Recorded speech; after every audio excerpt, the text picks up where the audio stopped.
Hello, welcome to your channel of the Academy of Biomechanics of Performance, applied to table tennis. Today we will talk about 5 important points of the active or forward phase of one of the most important strokes that differentiates Chinese players from the rest of the world of high-level table tennis, the forehand topspin. The anticipation that Chinese table tennis players make allows you to make adjustments that only with time can be done. Here are 5 important points that should be taken into account. 1. They place the opposite foot to the hand with the racket as the axis of rotation, the left feet of the right. This not only makes them able to rotate from right to left, complying with the biomechanical principle of partial impulse coordination, it also lengthens the rotation lever, therefore, having greater distance, increases the linear speed of action, greater moment of inertia, which that generates speeds above the world average, which is 100 km per hour. It is reached in players like Fan Zhendong and Zhan Jiqing from 38 to 40 km per hour. Second, they place the axis of the shoulders completely perpendicular to the table, forming 90 degrees between the table and the shoulders.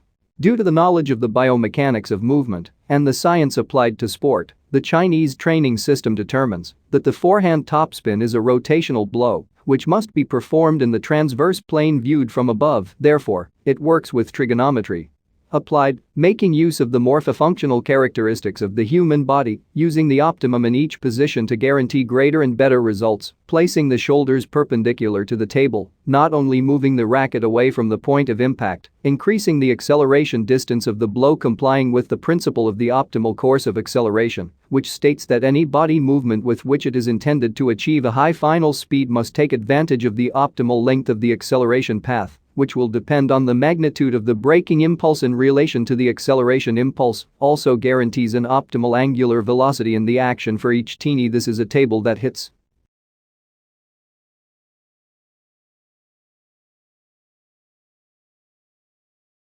Third, executor upper limb or racket hand must be extended with an angle close to 180 degrees and close to the trunk segment. The amplitude of the lever or radius of action for the blow, in this case looking for a tangential linear velocity, which is the natural combination of the human being, rotations in the segments, to result in translations or linear movements as a final result, is achieved through the maximum possible extension of the upper leg with the racket, thus complying with one of the statements of the principle of optimal acceleration trajectory that explains that in a body movement with which a high final speed must be achieved, the optimal length of the acceleration path. The path must be straight or uniformly curvilinear and not wavy. And close to the body to guarantee the optimal angular velocity of each table tennis player due to its morphofunctional characteristics. Fourth point, the trunk at the moment of initiating the forward movement is completely straight about 90 degrees with the horizontal. Like any rotational movement, the more vertical the axis of rotation is, the more rotation it will have. In this case of the forehand topspin, the axis of rotation of the body is at the level of the upper body because it has more accumulated mass, approximately 50%. Of the total weight of the body. It means that where the upper body moves, the center of gravity of the body moves, then, the trunk seen as an axis of rotation must be the most aligned with the vertical to guarantee the highest angular velocity. Thus complying with the biomechanical principle of partial impulse coordination. The fifth point is the rotation about the axis of the hips. This forehand topspin blow is found within the closed kinetic chain movements, which are conceptualized as movements where the distal and proximal part are fixed, or at least, must overcome a significant load.